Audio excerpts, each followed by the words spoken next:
Greetings, fellow travelers, and welcome to The Way of the Showman, where we view the world through the lens of showmanship.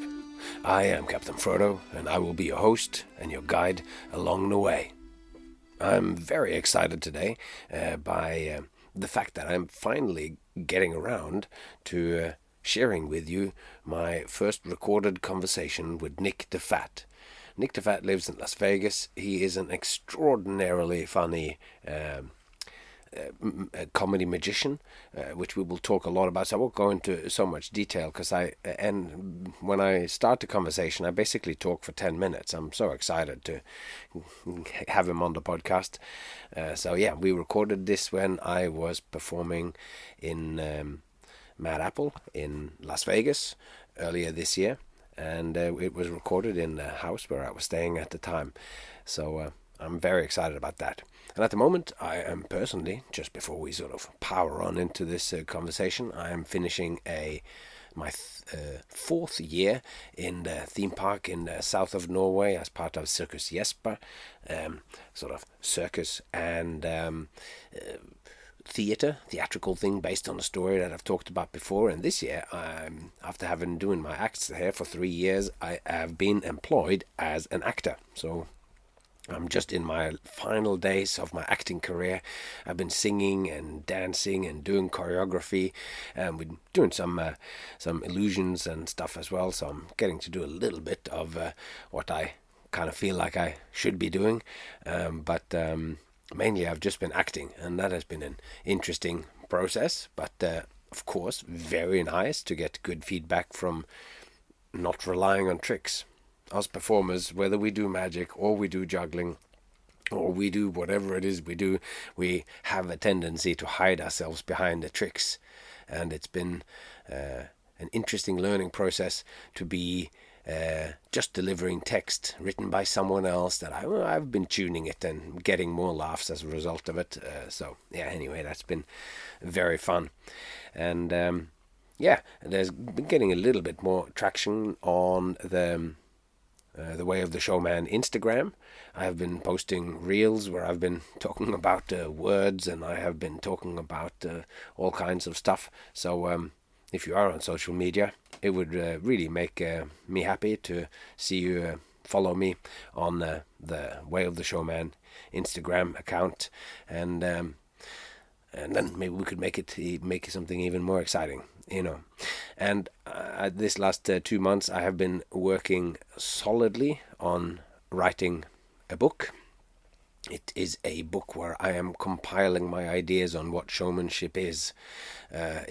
For the long-time listeners, you will know these ideas from what's on the podcast as Season 2, The One Who Faces the Other Way, etc. And I have completely rewritten this one because although Season 2 has many great and interesting ideas that I still firmly believe in, I believe in all of them, I think, but I have been rephrasing them and framing them in a whole new way that allows you to go further into it. So the book is making some powerful headway. It's up to about 100,000 words at the moment, so I need to do some compression, and I'm up to just finished yesterday, I believe, up to chapter 6, and the main heavy lifting of the concepts of what I am writing about has all now been dealt with. So the last few chapters in the book will have a slightly more poetic flair, because I take the concepts that I have developed in the first part of the book on what showmanship is, and then in the last sort of sections I push it into where it can go and possibilities for how it can grow, how we can grow as performers. So part self-help book, part anecdotes from my own life as how I came to these ideas, and part and deep philosophy of what it means to be a showman, and how to develop yourself as a performer. But as so often happens, we spend some time working on our character in a show, but maybe not enough time working on our character as human beings in the world. So I am talking about all those things and many more in this book, which currently has the working title of Facing the Other Way.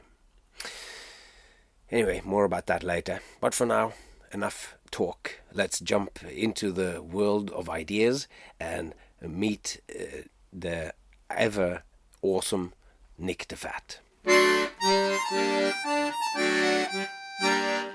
Here we are in Las Vegas, Nevada, with the one and only Nick Difatte. Thank you, sir. Yeah, it's exciting to have you here on the podcast. As I say when I talk, I don't actually think I've actually said that before. Oh, it's nice to have you here with on any the of the podcast. guests. Oh, no. Thank you for having me. Well, I'm excited that you're in town. Yeah, so that's start with that. It. Yeah, because it usually is just that I'm there with someone. But anyway, so we first met. Is it 2 years ago now? I think so. So it just felt like it was hot on the heels of the pandemic. I think it was. Yeah. Magic convention at the edge of time in Horsens in Denmark. Steen Pegani, who runs the Pegani Magic Store, which is the premier magic store in Scandinavia, I would say. Yeah. And my dad even, I think I might have already mentioned that, he sells some of his tricks, very bespoke and only a few are made or whatever. Like the electronic store. stuff? Electronic stuff, yeah. That's cool. Yeah. It's got this toaster. Amazing. It's basically a card fountain, but you put the pack of cards in for what you need your card fountain in. Sure. Put it in, then you push the button, and then it goes a bit of time, and then it comes out card fountain style. I love it. And you can use it for your card sword or whatever. That's amazing. Whatever. Is that a newer has he been selling that exact thing for a while? I think you mentioned he used to sell it at conventions. Maybe 15 years. I don't know. That's long time. Everyone knows the toaster bit. Because making it for everyone, I don't know. But did I show you that picture of me when I was performing with my dad, the black and white thing from the newspaper? Yeah. So that was like in 1990. And before I was finished performing with him, we did that. I held the card sword. That's and great. he did the selection. Yeah. With a rough smooth. There's no classic palm or... Sure. Why would you? We went through that. Yeah, we went through all of that. So... that's and then at some point he then decided he was going to make them, and he made basically like a large bag full, and we brought it to a magic convention, and he sold them all sort of straight away. And that's so great. And then after some time, I think that guy Steen actually had seen some of those, and he went, "Are you still making those?" And I sort of got them back out of retirement, and he made another sort of 25 or whatever. So it's so cool. They're not in his catalog or anything. I think it's just he just sends out to his working. Well, for those in the know. Yeah, and for those people who would want to get something which is not super cheap, but something that almost nobody has. Right. And it gives this interesting sort of gimmick to it. And he was working recently actually mixing in a whole bunch of mini smoke machine kind of stuff so that you could potentially have that stuff going on as well. But I immediately thought of like you put the the Funkin' ring on a fork or whatever. And just like you're going to get the cards out. Yeah, that would be great. So when I met you there, I was together with Mario as well. So he was on the podcast. And then... The best. And weirdly enough as well, it was Charlie Caper, who I was the only one that I knew before I came there. And I didn't know Mario. Which was so funny that we would it took us flying 19 hours to go meet each other in Denmark. Yeah, that's classic. But I guess it's because he works for family audiences and you work for adults primarily. And he's busy. No. Yeah, of course he is. Yeah, but you're busy too, doing your own stuff. Sitting in your flat and doing your own stuff. I dabble. But so that's interesting. So the fact that you guys are even if you were both working, let's say you're working in totally different sort of circles as well. Yeah, he's got to be in bed by 7. I don't start till 8. Yeah, that's exactly how it goes.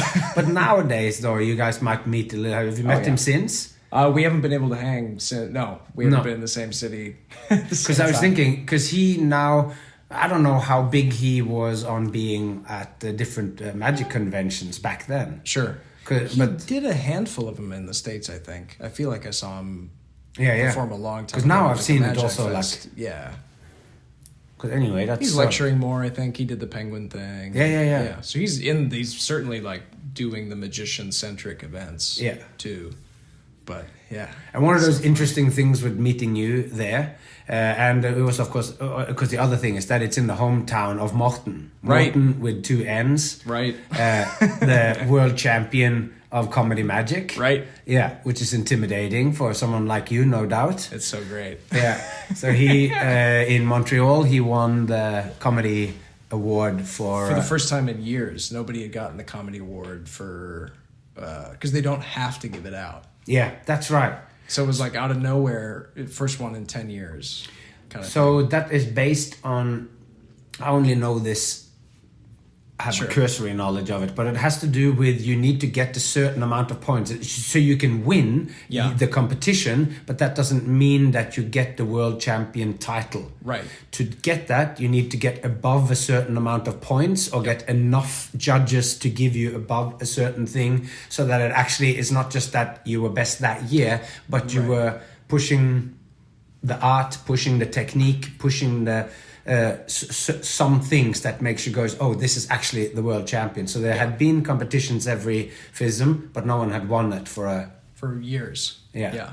And I think historically that's always been a weird category too, because it's like what constitutes a comedy act, and I think a lot of the time they aren't doing strong stuff. So the reason that and we were buddies. I met him at Blackpool years ago, and I always thought, like, this guy's doing strong stuff, and he's funny. And FISM, the big thing is that they judge based on height. So I think that's probably a reason that he excelled. But and why you haven't been gracing the podium just yet? Yeah, I've platforms at some point. My change bag in the platform shoes. You should get that illusion that what's his name last night had, stretching your legs. The other incredible rubber man. Yeah. Or sedate rubber man. But I always thought of him as doing like really powerful stuff, and the fact that he's willing to compete and that he's in that realm of doing magic competitions. Most of the guys who would want to enter their act into a comedy magic thing are probably not doing heavy duty material. Like, not to speak out of turn and say they're all doing clown gags, but they're, it's not, usually they're not going in and hitting magicians over the head with a pipe like Morten did. Yeah, and I guess, and that is absolutely not speaking out of turn. If this comedy award was won every year, then you would be speaking out of turn, but it's been several rounds of the FISM and nobody actually won it because the judges could not get behind actually calling someone a world champion. So it is and of course that's interesting just to mention anyway. It's like, so what is comedy magic? Because sometimes it is just now here's a silk, now it's gone in my hand, and did you hear the one about the chicken crossing the road? Like that's comedy and magic. So it's like, but like, I don't know. I mean, everybody's got their own. I'm having a tough time. I'm currently writing.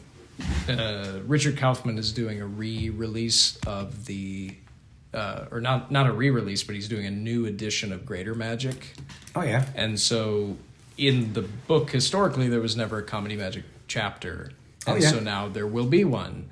But then that unfortunate task is put on my shoulders, where it's like. That's pretty incredible. What do you define as comedy magic? And they all kind of cross their arms at me, and so I've been talking to people. I've been trying to cultivate material that is not only like, I don't want to just say worthy, but interesting and of note historically, like since the original book came out and since this new edition's coming out, and also trying to find some definition of comedy magic that doesn't. I kind of hit on it in my book. I have an essay on like on funny and what I did big finger quotation marks there, but on funny and on combining comedy and magic versus doing street jokes and doing magic separately versus doing weak magic with strong humor and kind of doing all gags. And then kind of like what Morten and what I strive for at times, but doing really powerful material where the interactions are inherently funny. Yeah. Or the tricks are funny. Like if you can find that's a funny thing that I ran into with putting this material in the book and finding those tricks that I wanted to include. Because it's like, I can only really put 10 things in. Okay, so we got 70 years time. What 10 tricks, is this jerk going to pick to put in the book? And it's hard because you go, a lot of the things that guys and gals are doing in a comedy magic show is the material is not inherently funny. So it's like, is that an element of it? If you do a color changing handkerchief thing, but there's no, the plot isn't funny, but you are telling jokes, like you were saying. Yeah, like or that you get somebody up, and then you're doing a color changing hanky, and then you are, whilst talking to them, where do you work, right, and all that. So now you're doing.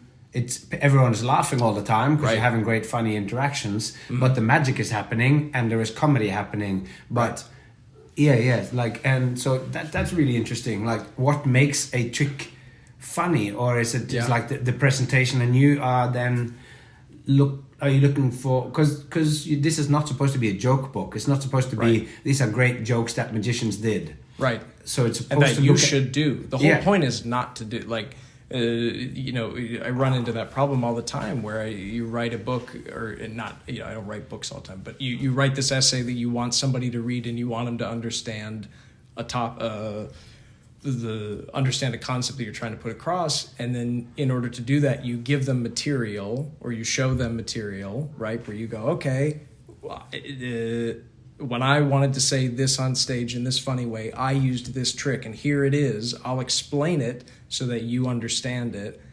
But it's like, throughout the whole book, I'm kind of going like, if you want to, I recommend you just do your own thing, or even omitting details. Like, there's a trick that ended up in my book where I didn't want to give them everything, so I gave them the method, and I gave them why I used it, and I gave them kind of a context thing. But it's, I think I would be doing them a disservice if I just information dump everything in front of you as a finished product, and I say, this is how you should do it.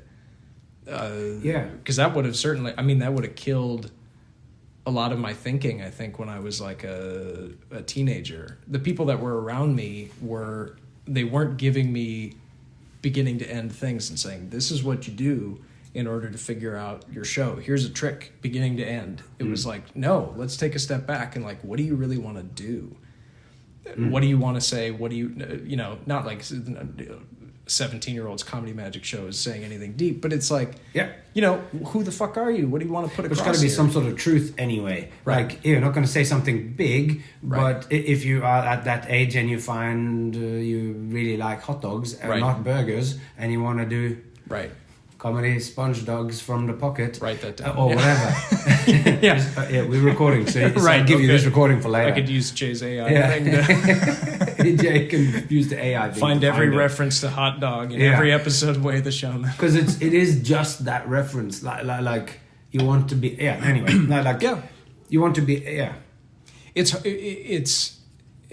I'm glad that I had those people around me, Jeff Williams and Tyler Erickson, and these guys who were like doing doing original material. Everyone around me was doing pretty, you have the guys in the Magic Club that are like killer general practitioners. Yeah. Like, they can do magic show, rote, kill it, do Mismade Flag, and do die box, and do these things that you've seen before, but they have a place in magic, and that is a very specific thing. But the people that I was around for the majority were guys that were heavy into.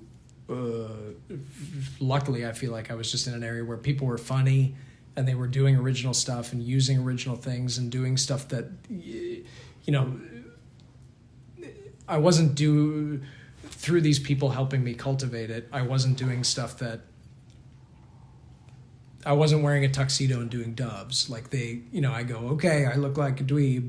How do we how do we kind of put little bits of myself into it? And even in those earliest tricks, it was a lot of, and they weren't good, but it was a lot of self-referential jokes, and a lot of like, why does this prop fit me maybe even over explaining it at times, but then I think that's how I discovered ways to do it now where, like we were literally just talking about 2 hours ago, where it's like, I don't have to over explain something, or I don't have to go, I'm so weird, like the Zemeckis thing where I'm finding props. A good example, just so I'm not totally rambling out of my ass, but I was doing morning news shows for things, and to me that was like the dreaded slot. I just thought these are so monotonous and horrible, and these poor hosts on these shows, like they say the same, and we're here with 12 Hills Dog Rescue, and what do you do? Oh, we rescue dogs. Oh, that's great. What are your hours? Like it's just that they know the 10 questions and that's it. And so I wanted to roll into these places, and I had seen guys like Mark Proksch on these, these alternative comedians on morning news shows and different things, just going on there and fucking around with people. Like he did it. He had this great thing that I saw when I was right when it came out, and I followed it. But he was doing a fake yo-yo demonstrator. Have you ever seen this? No. He was touring around doing morning news shows as a fake yo-yo demonstrator that was teaching about saving the earth through the art of the yo-yo, and he was this like disgruntled, newly divorced guy. He's talking about I ran into a door in my life, and this was the doorknob, and he's holding up the yo-yo and going into these dark rants about, and here's how you get into school. Well, first they give you a name tag, and then you meet the principal, and then they're like, no, like what do you say in the show? Do you want to show us some tricks? And he did like 14 of these spots, and he never once did a yo-yo trick in any of them.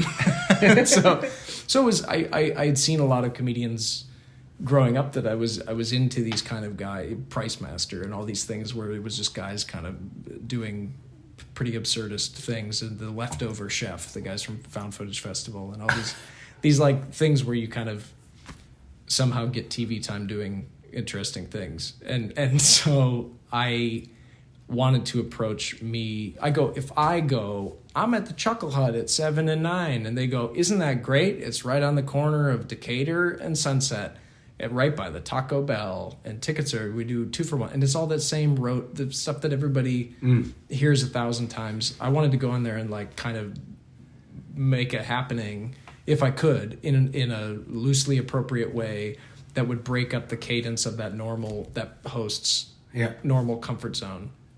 And so it was finding things where, like I feel like if someone's flipping through TV, you're in a small town and you're doing a comedy club, and they open up the thing and there's a kid standing there with like cards or jumbo cards, they just immediately go on it. They tune out. I think I would like flip further on, and if you see me holding a magic prop, you kind of go, oh shit. But or you this question is going to be awkward. Let's see if we can find a commercial.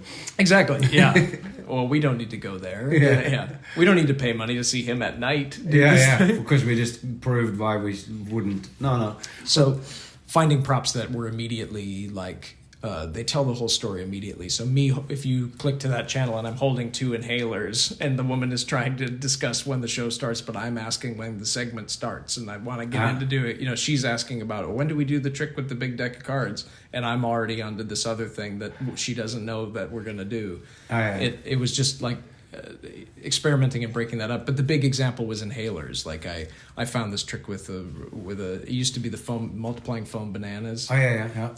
Which a lot of guys do. I don't know, maybe the idea of like production of the amount of potassium that you really need or whatever. But it never made perfect sense. But I always loved that move, and I wanted to do some version of this massive production. And so the inhaler thing, I started doing that on those shows, and it just like, you don't tell the host you're going to do it. When they start counting down for the segment, I'm standing now off my mark behind them as far back as I can go without them all stopping me.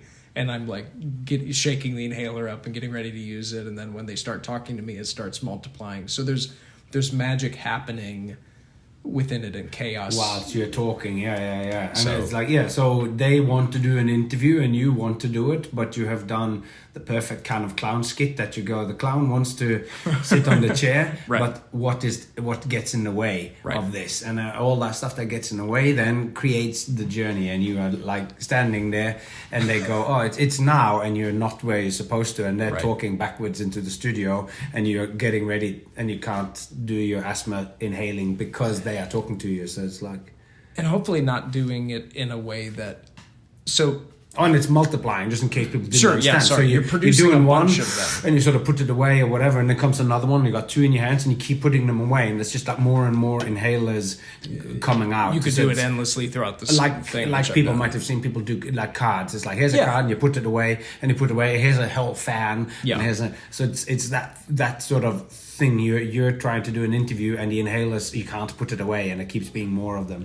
But and so I guess that, just to circle back, like it was a prop that when you see the silhouette of me and you see what I look like, me holding that prop doesn't look out of place, or it doesn't look, so that, it was kind of just all how the people that I was around and them pushing me to, like, why would, if somebody takes a picture of me performing and I'm holding cards, now it looks like every other, not to be like, No.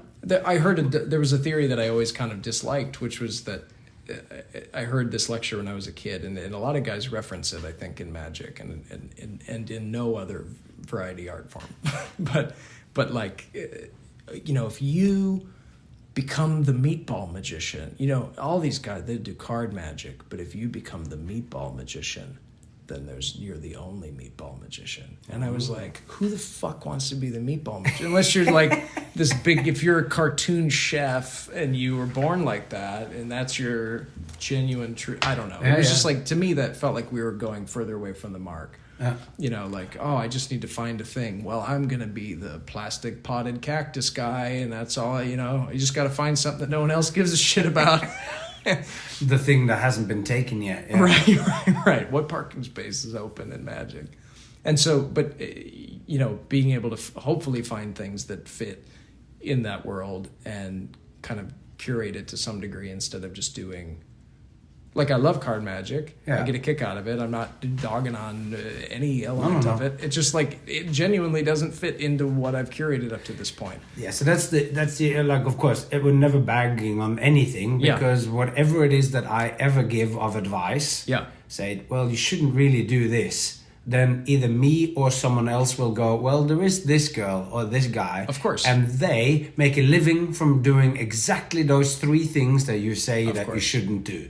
So you can never actually say anything, but you've got to say something from your own point of view. So that's like with you. But so trying to, because I'm always interested in this, and like, how do you get an authentic expression, was something I talked a lot to Mario about, like, because he's got such a unique kind of corner of like pop punk rock kind of thing, and the good messaging or whatever, and all this, like, and talking about art and all these things. So you have a character, like, how do you just, because when you walked out onto the stage here now at Mad Apple, because that's also, I'm working with Mad Apple at in Cirque du Soleil in Las Vegas, and you did the slots before me, and I just also heard that you are doing one more slot this year in a few months.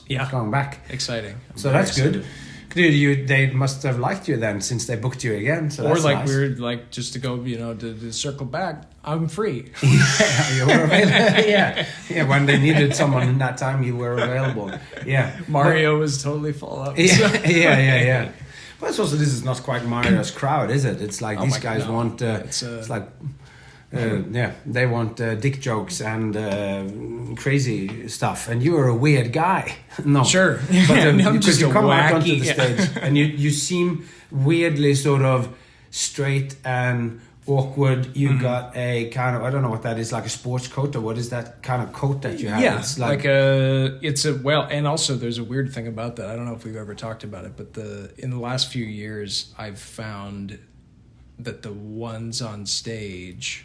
And it kind of, I think I solidified it in my thinking about it at Cirque in the last few months. But like, creating that silhouette immediately with that, especially with those weird doors, like the way that we are entering. There's a big sliding door, automatic sliding door is actually like a subway going, which you told me. Which you had no idea. Yeah. And which then is that nuts. door opens up Yeah. and you come out and it's just like backlit and it's real. Yeah. It's real big. So the highest entrance. energy part of the show happens right before you come out. And then the two doors open up and they just kind of go like, here's this backlit child that is lost on the subway kind of looking thing. Yeah, because you look like a nerd or like a dork of some sort and like deliberately an hour and you're... Make jokes about the reference looking like the producer's stepson and how it immediately feels like a timeshare presentation when I walk out here and all those things, right? Yeah. And dressed like I'm running for student body president, blah blah blah. But with the suit coat, I found in the last few years, because I was just buying like general shit that I thought I could wear and that I like, because I have a uniform in my normal life because I'm just that kind of wiener where my brain works better if I don't have to think about it. Like you saw me pack my bag today and it's like 8 of the same striped shirt. And then you might notice I wear only black. And the shirt here has a little bit of another little pizzazz. But this is the only one left. I only have 3 shirts with me. So. But it's to tie that up, the coat.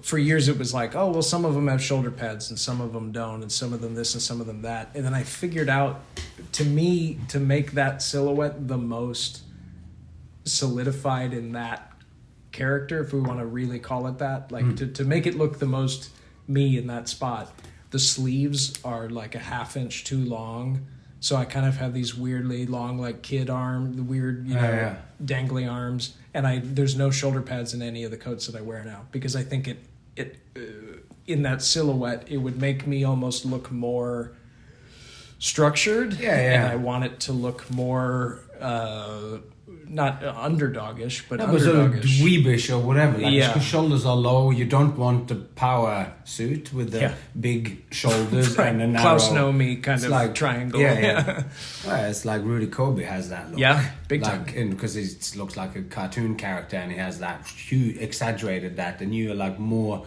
the human sort of shape, and you look like some sort of... like you don't very look out of place. Non-threatening and out of place. I think out of place has always been part of it. Like I when I started doing more shows at universities, I always felt like an idiot, especially like my first couple of years in it, because I was rolling up onto campus, setting up my show, and then I was in like they're wearing maybe a t-shirt, baggy sweatpants, and I'm in a fucking suit. And I'm trying to talk to the kids that showed up and somehow connect with them. And it felt super out of place. And then I realized, like, oh, there's a weird power in this, in committing to that and going to that direction. Because there's this kind of classic trope that I think a lot of us joke about with magicians who are doing colleges, or acts in general that are doing, comedians, anything that are doing colleges, where they the 50-year-old guy who's in a tight leather jacket and like, hello, fellow teenagers. Did we all take our scooters here today? Like trying to connect with them on that level. Yeah. And so I think them seeing me, for years I was their age, or I was even like technically younger than some of them. And now I appear to be maybe their age, maybe the age of their brother. But like, man, do I get a lot of... I think I get a lot of power in looking way fucking out of place and maybe not looking, I don't look sharp. I don't look like, I think I dress well, but I don't think the point of it is it's never to look cool. I'm not wearing a James Bond, I'm not wearing a structured tuxedo and a bow tie and looking cool. So the whole... I think I get power out of that because they really start to go, what the fuck is going on here? And maybe you get more focus because of that. Maybe not. Yeah, but I think you do. It's because it's without comparison. It's also, people think that when I come out, but I'm also more sort of extreme in my look with the short pants and the high socks and everything. But it's still that thing that before you've actually fully started to... before I get to the mic at the front of the stage now, they have already gone, what's going on with this guy? Yeah. and it could go any way, and with you as well, like they don't know where it's gonna go. No. Well, and you get it in the opposite direction too. Like when I saw you do the family show in Denmark, where you're in the middle of a public place with epaulets on, and you're really posturing and going around very not overly dressed, but whatever the term would be. But I am, with it's medallions on and with a hat with a feather in it, and it's like all like over the top, but kind of punk enough to look like it's sort of me. It's not. Don't look like a classic magician, but I immediately still can tell that that's what's going on here. And they know that you did it on purpose too. Yeah. I think a lot of it is knowing. Like I don't think the funny thing is, and I was talking to a wardrobe person about this. I don't think that people think my look is unintentional. I feel like they go, oh, this is thought through in a weird way. Not that all of this shit is based around my fucking outfit, but like but that's why. So that's why it's good to call it a character. I think. Because it is you. Sure. I recognize you completely in who you are on stage. Therefore, it feels authentic. Right. But you're also aware that we've spoken a lot about that these last couple of days. That you can't just do anything. That this character needs to do certain things. It doesn't do the foam replicating bananas. Right. I mean, but the inhalers that. Just fits perfectly into just the kind of thing that this would go, it's getting a bit much. I did this trick. Everyone's laughing at me. I'm just have to do this. I'm putting it away. And now we're in some sort of situation or whatever. Right. And I think, and then a lot of like the real material, the core stuff that, has kind of built up that I do all the time. That is my living, is the stuff that's like conflict resolution with that character in this setting. Like it's, it's all kind of, and with your use of audience volunteers. Yeah. Like we just watched it again on a video when we were going to look at you were going to show me that I'm actually coming out of a subway train. And you showed me the thing again, because you have a bit there in that show that, because we'd already been chatting in Denmark when we met up in the sort of green room or whatever that was.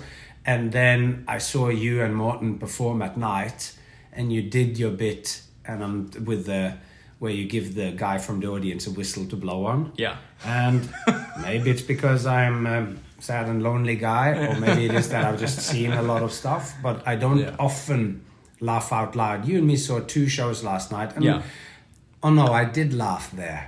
I did actually laugh. You broke in the first one, yeah. But that was completely unintended because this guy was delivering his emotional speech. One of the most heartfelt, poorly done heartfelt speeches I've ever seen. The wife was dead. He was talking about God, and it was all of that.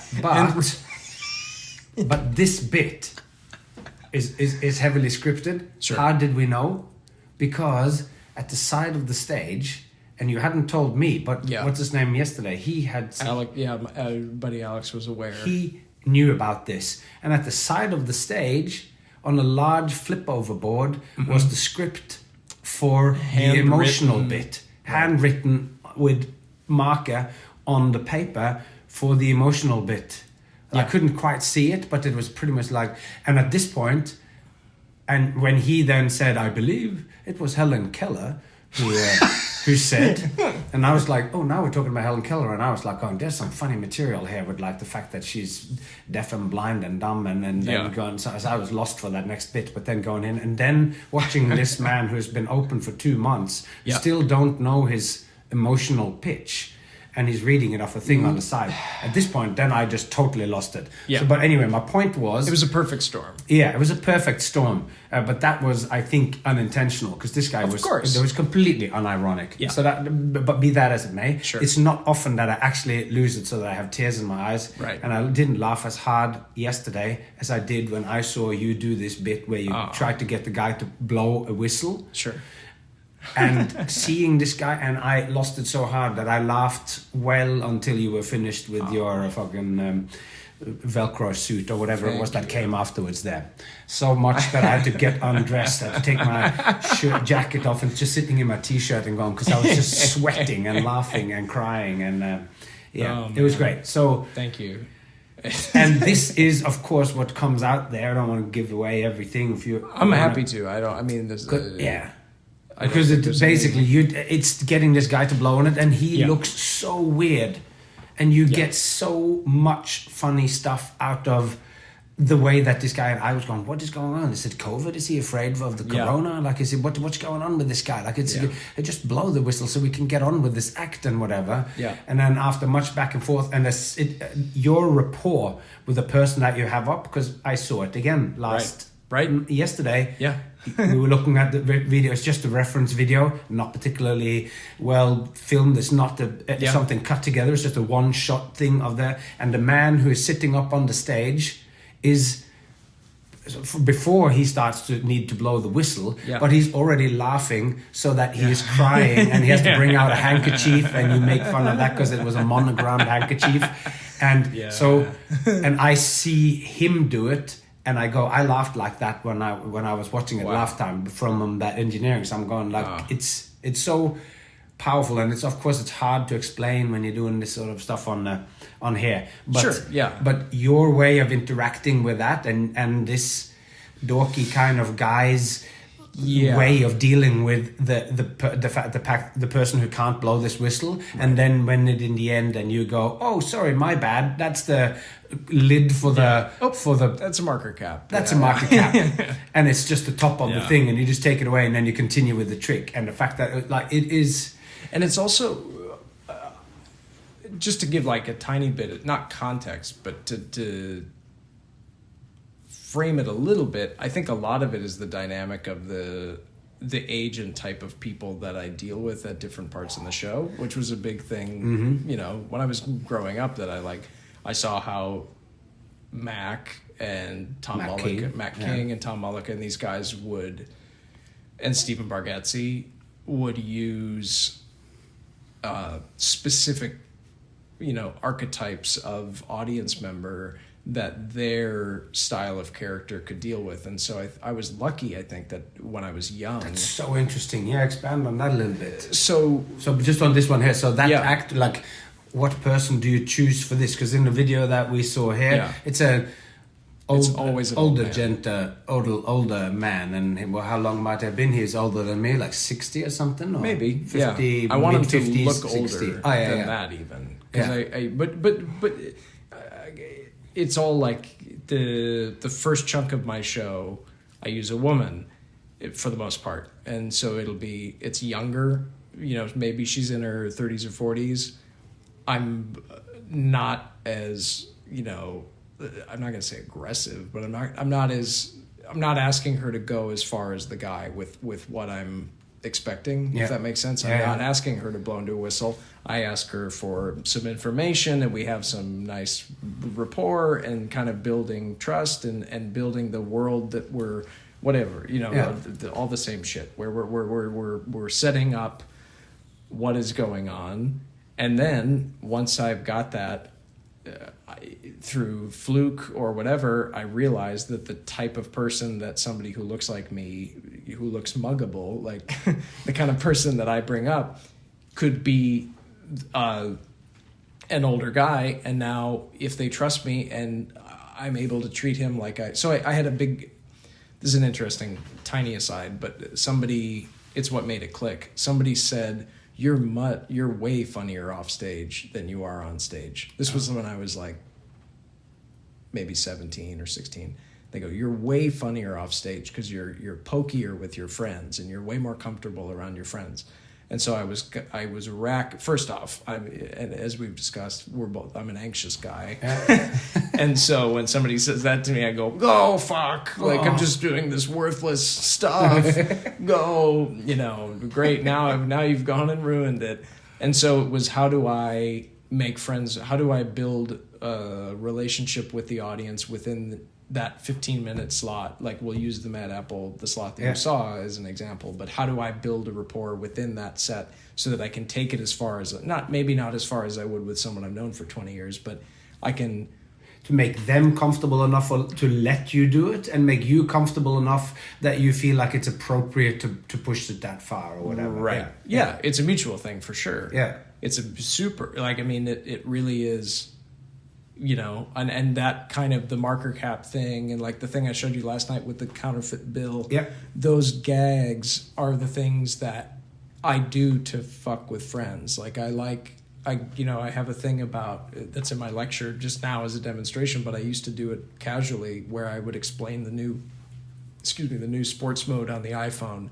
And it was just a thing I came up with to fuck with friends, and change the settings on their phone, and I have this whole thing about getting a picture of a ball at the apex of its bounce or whatever, and all this just stuff. And it was things that I like doing to people that I've known for forever. I mean, you came over and you saw the spanking thing and all the whatever. Like, it's all, that's how I function. Roll. So it's an easier, for me, that's an easier, and it's not a fake dynamic too, right? Yeah.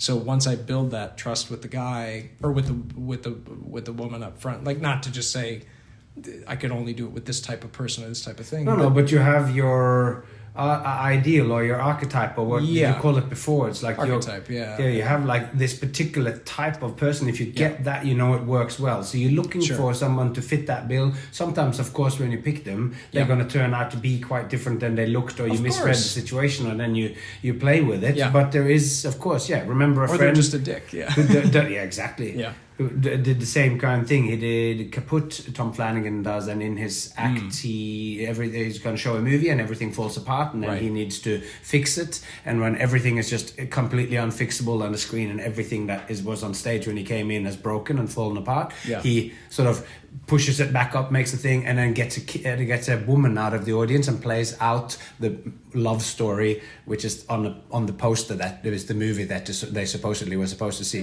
Gotcha. In the beginning, he was using a younger woman. Sure. And then at some point used an older lady, and then never went back. Yep. Because that older lady, because he's a good-looking, funny guy and all that, so they play along with this. But if it's a teenage woman or like somebody who is like 20 years old, they're so self-confident and they don't want to go. But the older lady who's flirting with a young clown character can go so far, and so much willingness to play and whatever. And once you did that, and then I'm sure he's since then just kept honing it in as to what type of person. And, you get that up there, and it's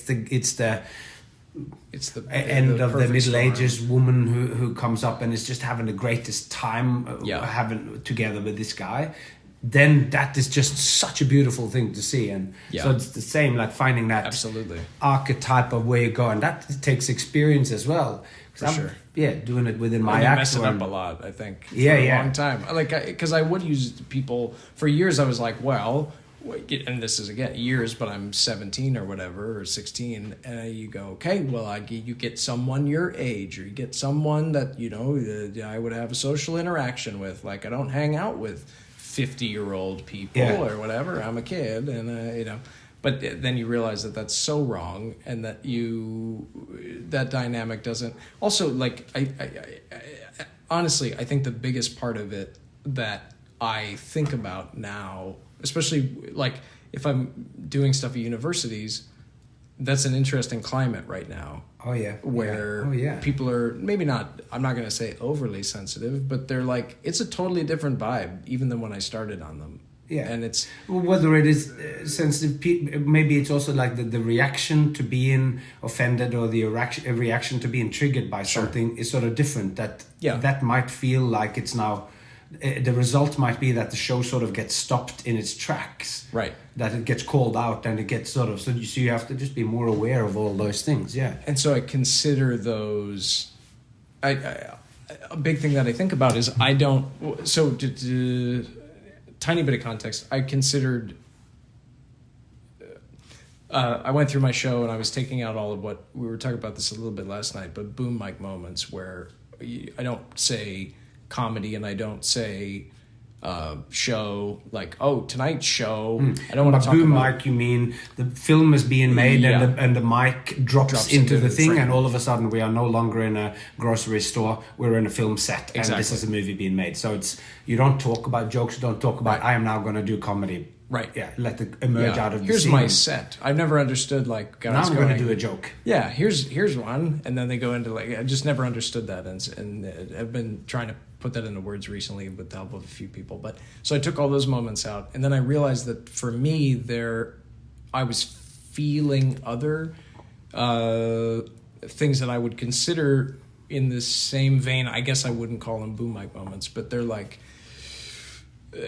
things where if I bring someone up on stage and the audience even thinks about an element of our dynamic and it makes them uncomfortable, or they're not fully, like if they have to even think about, oh, well, he brought up the gorgeous 29-year-old and I don't know if she's having a good time yet. You know, like if there's any discomfort in that interaction, I just don't want to even have it. Yeah. Which maybe is, maybe I'm overthinking it at that point, but it's everywhere. We saw it last night.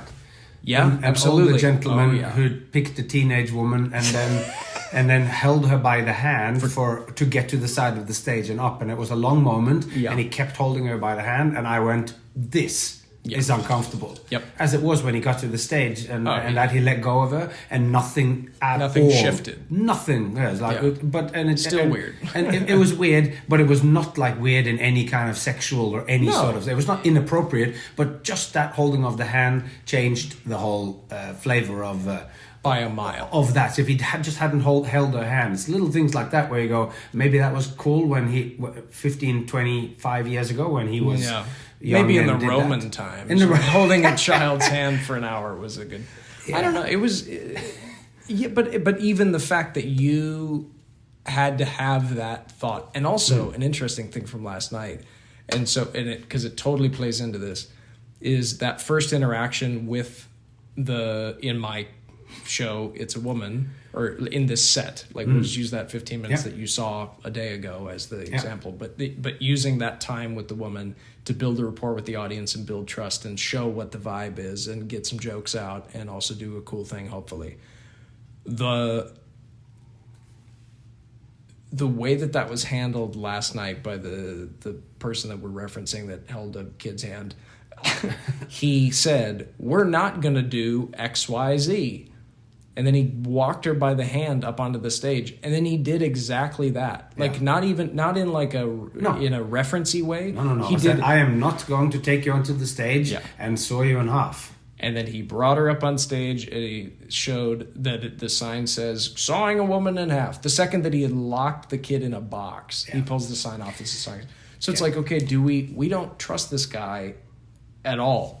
Because we know he's a magician and that he does what he says he does one thing but does something else, which is how we found the card or whatever. Sure. But he's also just deliberately, and that I think that was his joke, and that was the joke. Of course. And it was lights around the sign and it was all that. So he had this was his joke. Yeah. But this might be a bit that either was written in ignorance or written 25 years ago. Yeah.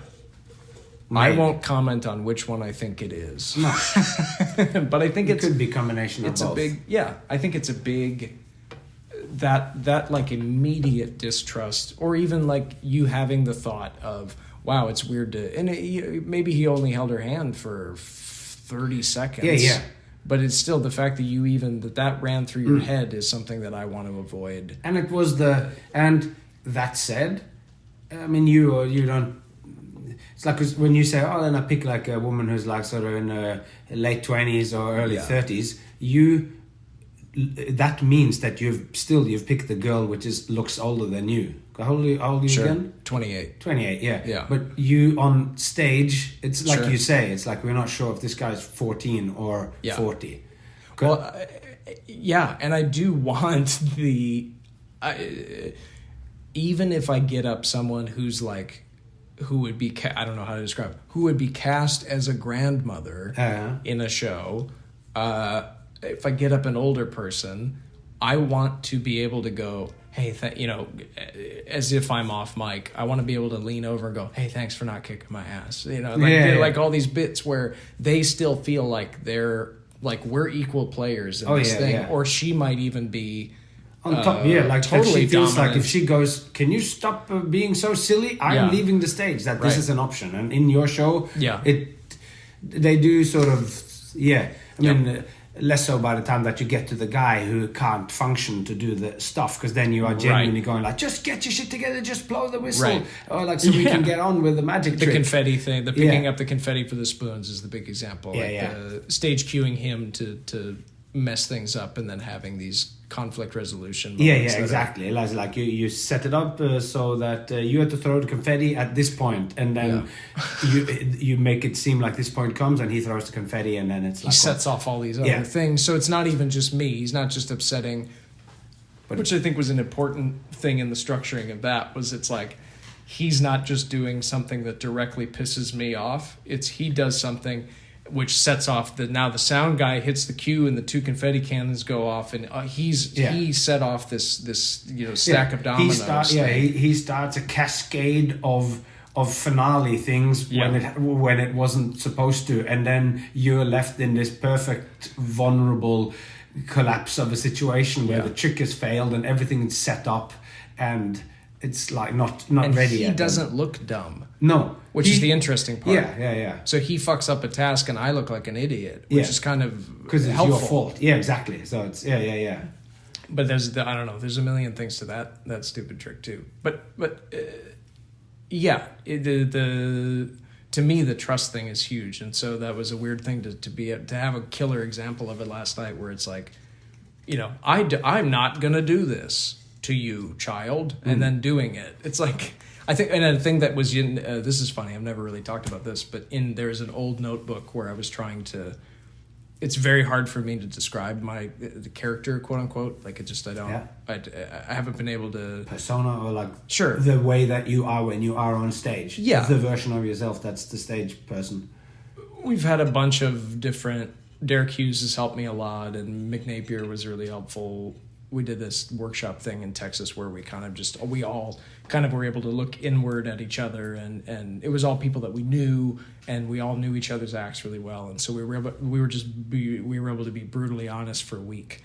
It was really powerful. But being able to kind of go like, okay, person out of time, or this or that, and I was going through an old notebook recently, and the dynamic the way that I had worded it before for the woman in the show was that I'm like corruptible cougar bait. Like she, it's like like she always seems technically in charge, but I'm still kind of not flirty, but like, oh no, did I screw this thing up? And she knows she could kick my ass. I'm kind of being, But that's it though. It's like, because there is nothing wrong inherently with being flirty and being all those things. Totally. As long as the dynamic is, and that's what you do so well. It's like that woman is thrilled with the situation that she is in, and that's the difference. It's like, my pet peeve is just like, it's just so awful. People don't want to come on stage because they think they're going to be made to look like an idiot. Yeah. And the result of most of it is that you go on stage and then you do make, give me your hand, oh no, the clean one. They're always making these hack jokes, even just a moment. Yeah. They let you down for a moment and you go, oh shit, I thought you were kind of holding my arm here. And you made me look, you made me feel not supported once. Yeah. But the way that you managed to dig at them or to play with them and allow them to go, that's something that we've talked about, but you can't teach that and go, oh, you just do this. You have to just have the 100 moments. It's not just... Yeah, I think you have to mess it up a lot too. Yeah. Like it well, like you have to have 100 after 100 shows, and you start to know, and like, how long did it take you to know which kind of old man you were going to get for that act, or which kind of person you were going to get for the ring the ring trick. Yeah. Well, I think for me, that I went through a couple different phases with that, where I go, okay, I want the guy. Most of the time I would say, I don't want to pick the guy. Just to backtrack a tiny bit, because this popped into my head when we were saying all of the flirtiness not being out of place when done correctly or when accepted or whatever. The thing that I hate the most, and it's a compliment that I get from magicians, but not from comedians and not from other like acts, but they go, oh, I can't believe you. I love that you can get away with all of that. And to me, it's like saying that I get away with it is like the most offensive thing. It's like, that feels like I'm doing something bad and skating by, as if all of this shit that you and I do is inactive. Like as if we weren't, as if this wasn't a calculated interaction. The idea of just skating by and he did a bad thing, but he got away with it. That has always bugged me. So, but okay, now I know I asked one, how do you end up choosing that man? Yeah. But let's visit the story. Apropos doing offensive things to the people that you get up from the audience, and your story of the amazing Jonathan and your dad, which comes from your book, because you published a book two years ago, and it's called Offbeat, and it's a brilliant book and beautifully printed and published by Squash Publishing, and it's amazing. And anyway, we don't have to push it too hard because it's actually sold out. It's actually sold out, yeah. So sold out. I don't know if you're hearing this in a couple of years, maybe we're pushing it hard. Yeah, so if you do want to have the book, just send an email to Nick and send an email to the publisher and just go, we want this book back in print, because it just sold out just like last month or something. Whenever I was in Tennessee, we got the alert, so 6 days ago. Yeah, so that's kind of great. Finally get you on the podcast to sell your book, and it's too late. You sold all of them. But anyway, in there's this great story that I have since referenced several times of that. Sure. Because I don't know if most of the people who listen to podcasts knows who the amazing Jonathan was, what he did, or what his flavor was, and then the story of your dad and how. Jonathan was a huge U.S. comedy magic act, like really surpassed the kind of bubble that I think we think of as possible for like what you would gain as far as fame and recognition, especially in the comedy world for being a magic act. Yeah. I mean, and you really, to me, it was like one of the weirdest.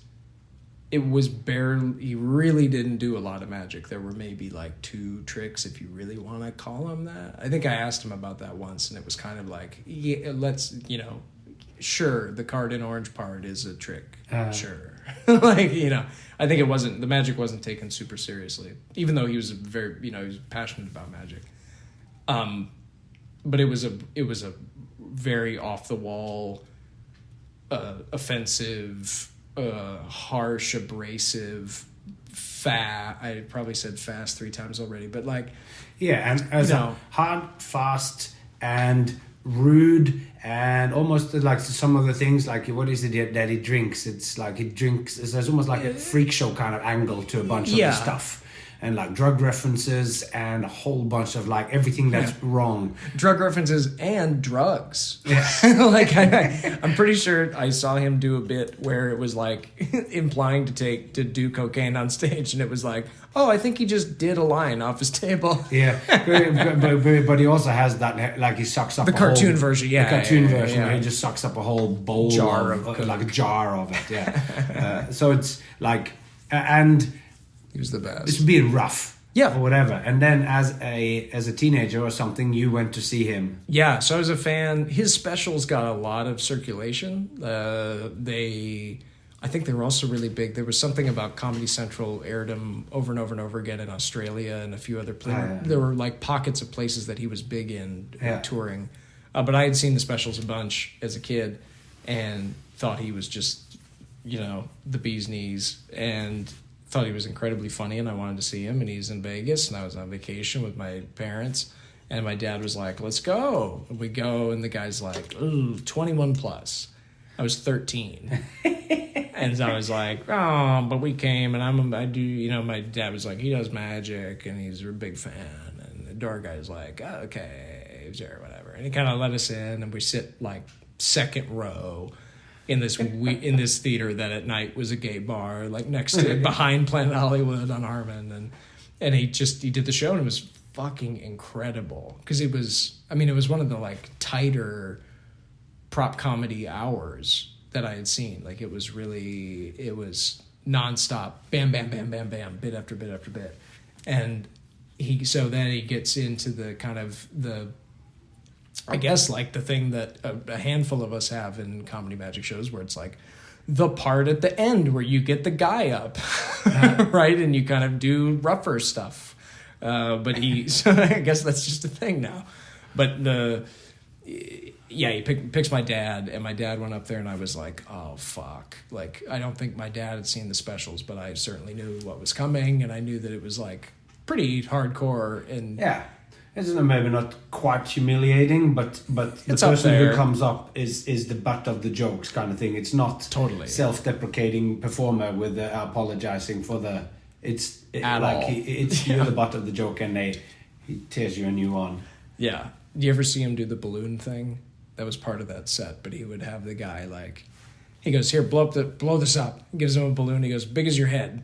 Like, no, big, big, big. You know, come on. Dude, like, you ever seen your fucking head before? Come on. Like, and, like, you know, bits like that, where it was just these things that led to other gags, and they're both drinking Drano and bleach and spilling foam all over their shirts, and he would cut open the orange and go, spread your feet, or watch your feet, and then he'd throw the knife into the stage between their feet, legitimately. And there's a great story that he used to tell about a guy in cowboy boots that...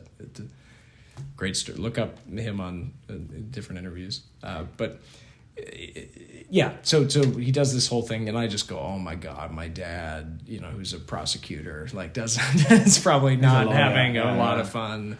And at the end, I was talking to him about it, and it was like, I go, oh my God, how was that? You know, but it was a great show. We killed and got a lot of laughs. Loving it, and people are rolling in the aisles, and it's absolutely just all like laughing at your dad and just crushed. Like I had seen him on the specials, like, you know, doing good, but this was crushed killer. it. Yeah. So I go and I'm asking him on the way home. I'm like, what was that like? And he's like, oh, it was good, because, you know, I felt like it wasn't like he literally gave him the wink and the nod, like, you're in on this, but he could tell that it wasn't antagonistic. It wasn't, fuck this guy, from the audience, let's all make him look like a clown. Like, it was, you're on my team and we're doing this together. Yeah. But there's no, like, at the end of the show, I think he gives him a t-shirt. It's not like he, like, thrusts their arms in the air and that's Rich, everybody, and he's the hero of the show, and we do something that makes him look great at the end. It's like he shits all over him for 30 minutes, and then they kind of just like, hey, that's enough shitting on him, here's a t-shirt, that's Rich, everybody.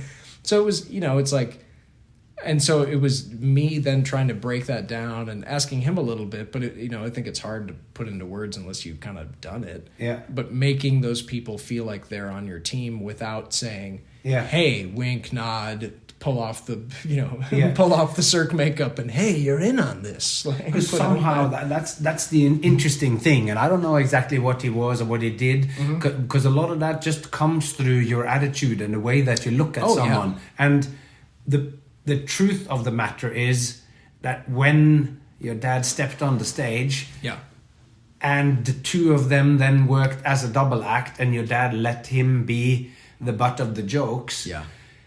The audience, they could, like, because it's so outrageous and so, but by giving the person who comes up the feeling that if you just play along now, then we will crush it. But he knows that if he comes up and gives the nudge and the wink and takes him aside and says, just play along, if he actually says it, then it's broken. Yep. Then it's like, oh, I'm a wild and crazy guy. Yeah. But it's they're gonna act. Yeah. Now they're not. Now it's not real. So he has to do it like that. But somehow implicit in that. Yeah. And it's great to have that experience then from your dad. Not very well versed in seeing shows, crazy comedy or otherwise. Yeah. And to come up and just have that feeling, like we feel like it's a real. He has a son who loves this stuff, but he might not understand how or why you do. But it's just one of those things that kids do. Yeah. And it's great because now he's not on drugs.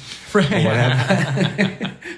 whatever. This keeps seeing a guy do drugs keeps you off the street. You go, we don't want to be like this guy. Yeah, it's clear. That's already clear. But anyway, so I love that thing. It's happened, and that you describe it beautifully in your book. Thanks. And it's it just made me sort of think of like that because then you go, what is it that you need to do? You look at the way that you treat your audience members and how well that goes down and how positive they will feel that was afterwards. Yeah.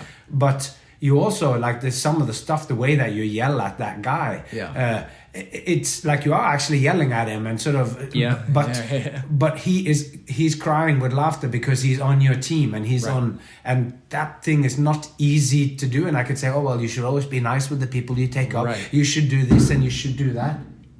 Wasn't fireworks outside here. Just thought it's Las Vegas, and a guy just got shot just outside your house yesterday.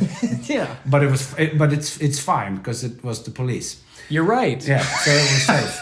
Well, it was legal. Yeah, it was legal. But anyway, Okay. yeah. So whenever we say, oh, you should treat the people like this, and then it's nice. Right. But then I look at you and I'm going, no, you're breaking a lot of those things, but in a way you aren't breaking it. Yeah. Because you are only pushing them, and I've said this before as well. I've said it sort of about Paul Dabeck, because he also has a sort of not when he necessarily is here, but when Sure. he does his magic shows, Yeah. like making fun of the people and getting them up and doing jokes and taking the piss out of it.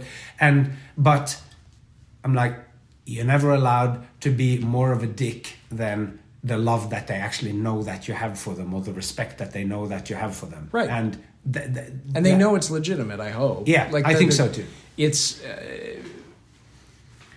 It's so many things that made it into my act are the exact things that growing up around, like I said, I had a bunch of great people around me in the magic clubs and in the whatever, and I trained with Tyler, and like a genuine regular basis mentorship kind of thing.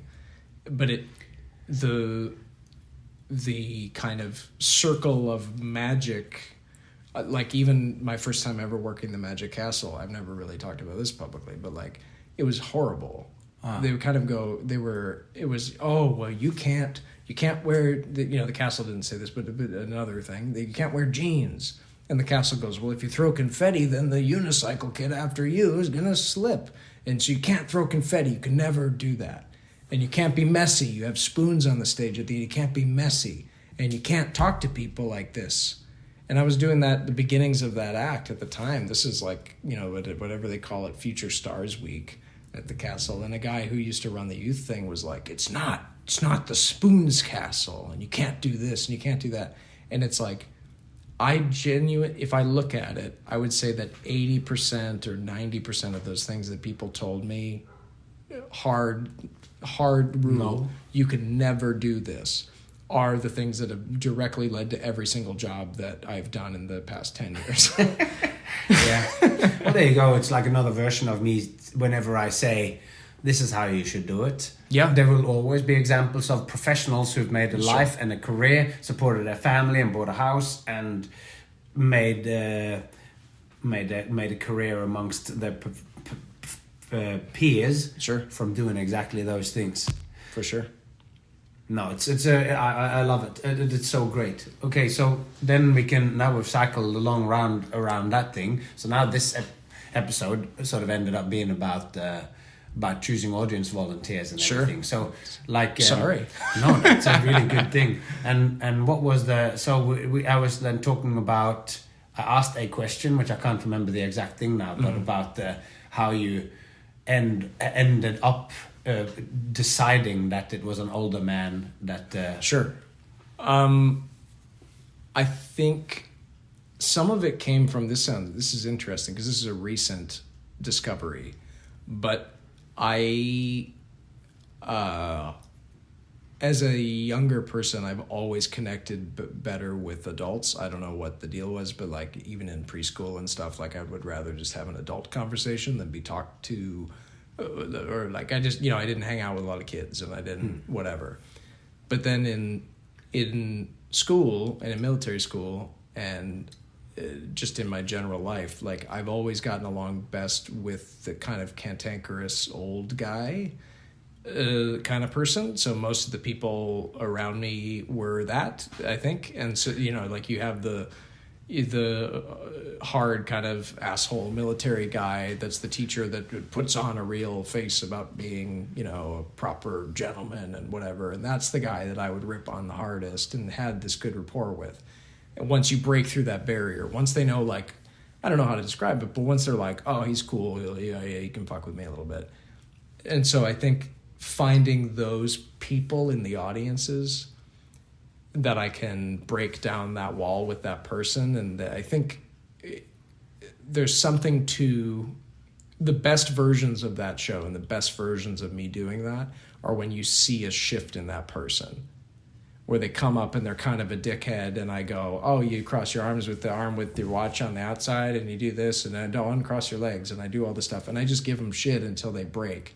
And when they're laughing, and when they shifted from being that kind of like that, when you can see that transformation, not to like put a big word on it. No, but it is like they're coming up and they got close to body language, and at some point they open up and now they're actually having a good time. Yep. They've forgotten a little bit that they've been picked up and they're sitting in front of everyone, because the actual truth, like how truthful you make that situation and how everything that they do and you do together is part of the show. So now they go, oh, it isn't actually very intimidating, because all I have to do is to just react to what's going on here. It's a real thing. I don't just get led by the numbers through and made fun of, and now comes this joke. They really have a feeling like you have a shared in the moment experience and a real back and forth. Regardless of what he says, you will say something back and everything will be okay. Yeah, and there are days where like the guy, if I'm getting if I really haven't gotten through to them for some reason, like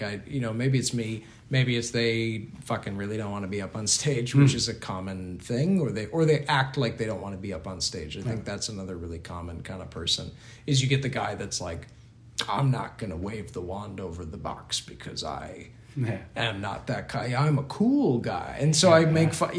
I feel like breaking down that barrier. Once I get the guy up, it's if I can tell he's immediately kind of gonna be that way, or he's pushing back on anything, or he won't hold my arm coming up the stairs. That's a big one. I love doing that.